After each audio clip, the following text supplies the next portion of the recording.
Hello and welcome to Collective Behavior and Social Movements. I am your host, Dr. B.R. Cross with Silvertree Consulting, and you are listening to or watching an updated version of the course that I used to teach at the university level that covered protest movements, collective behavior, social movements, and the like, including revolutions, as we will find today. So last week, got started a little bit slow, but we're just going to pick up today because we are starting off looking at revolutions and the welfare state. So this is a way of really starting to focus in on the historical causes and where our understanding of social movements and protest movements start to come from, and the scholarship that emerged from that has given us a lot of our modern understanding. So we are going to go back to the French Revolution. I am not going to cover the French Revolution in detail. There are many excellent sources out there that do a very good job describing both the wonder and the horror of this revolutionary movement. The important thing to know is that the French Revolution represented a massive change in the way that people had previously aired their grievances, where you saw large numbers of citizens across the middle, lower, and working classes coming together and overthrowing and then executing many of the nobles and elites in their society. So the immediate sort of repercussion of this outside of France, which was dealing with the revolution itself and the terror that came afterwards, was a concern on the part of other countries, in particular their ruling elites, that the mob might rise up in a fit of extremism and engage in violence against them. This was obviously something that really bothered the elites and the nobles. And there had been popular uprisings before. So this wasn't the idea of the working class, of the peasants, of the indigent poor causing problems was not unheard of. And scholars like Charles Tilly have looked at the various sorts of scattered attacks that would often occur in rural areas of France as well as in the city when certain groups of people felt that they were being disadvantaged, often through unfair taxes or proclamations on the part of the crown. But this was something more. This wasn't just a few peasants or a particular trade that was upset about a decision made that affected them. This was a society wide assault on the elite. And it was, at least in part, seen to be driven by the Enlightenment ideals that had emerged primarily out of Europe at this time, and which had seen their influence in the United States during the Revolutionary War with the Declaration of Independence and the Constitution afterwards, which used language about universal rights for all human beings. And so you had people that were poor or working class who were not wealthy, who were not nobles, starting to say, well, we should have these rights as well. This is also where sort of we get the beginnings of a universal human rights theory and concept.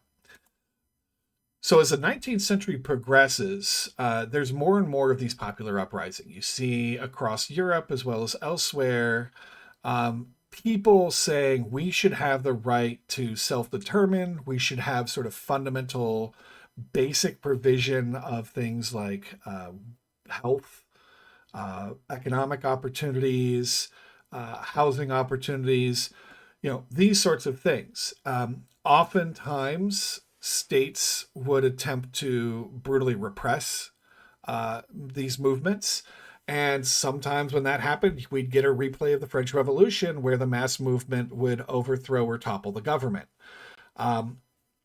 As the 19th century sort of wound to a close, wealthy elites realized that they were faced with a choice. They could lose control of the state to these mass movements. Sometimes that might be also them being killed as well. or they could give up some fraction of power to the larger population as a sort of peace offering, an attempt to deal with them. And I want to be clear here. Um, what they came up with was what came to be called the welfare state. And I got a picture there of Otto von Bismarck, who was the German chancellor in the late 19th century, who came up with sort of what we recognize as the bones of the modern welfare state, which was a deal between the state, the government, and its citizens, that the state would take some portion of the revenues it claims through taxes or other methods, and it would spend those on universal services meant to assist everybody. Um, Generally, this included things like pensions or retirement benefits, healthcare, disability payments, public education, unemployment protection, child care and paid leave, food provision for people who could not afford food, housing for the unhoused, and public transportation. And if you're looking at that and you're in the US and you're going, wait a minute here, that's not our welfare state, correct? The US never fully implemented what we would consider sort of a European style welfare state. The US kind of went cheap on it. So when we talk about the welfare state, generally this was seen as a way to provide needed services to a population so they don't get all uppity and conduct a revolution on you.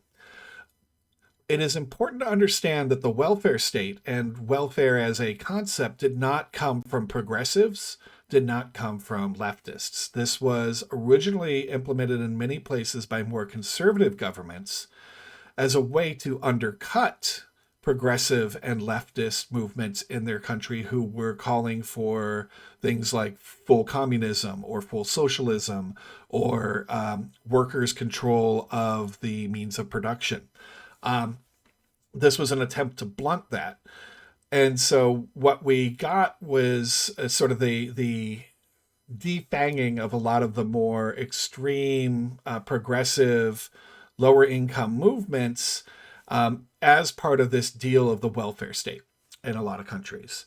So when we talk about most modern, quote unquote, developed nations, and primarily we're talking about Western democracies and Japan, Korea, a couple other places, you have at least some elements of a welfare state. And research since the 19th century has shown that though a strong welfare state is often correlated with greater protections for minority groups, better health outcomes, less poverty, more resilient democratic institutions, and overall better educational outcomes for the populace. So when we look at today in the United States, what is happening, where there is what appears to be a very determined attempt to peel back or eliminate a lot of what we have as a welfare state, which again is not even the kind of welfare state that many other nations have.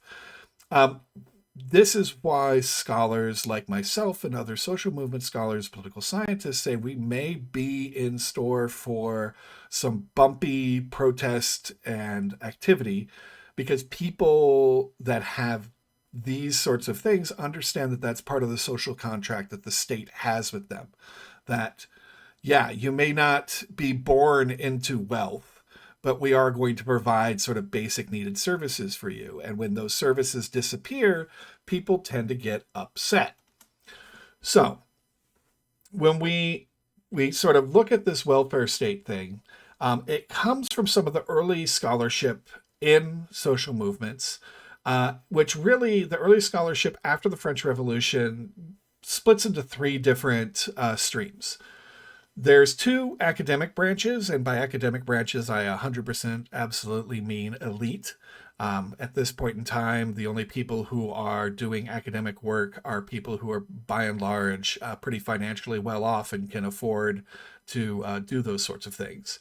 And in this instance, you have crowd psychologists who primarily see mass behavior like this as an effect of the mob on the individual psyche, and early social scientists who look for social or societal level factors that might be contributing to or may be fruitful for the emergence of mass movements. There's also a third source of inspiration that primarily gets ignored until the 1960s. That comes from activists and revolutionaries themselves who were continuing to actually go out in the streets and do the work around protests.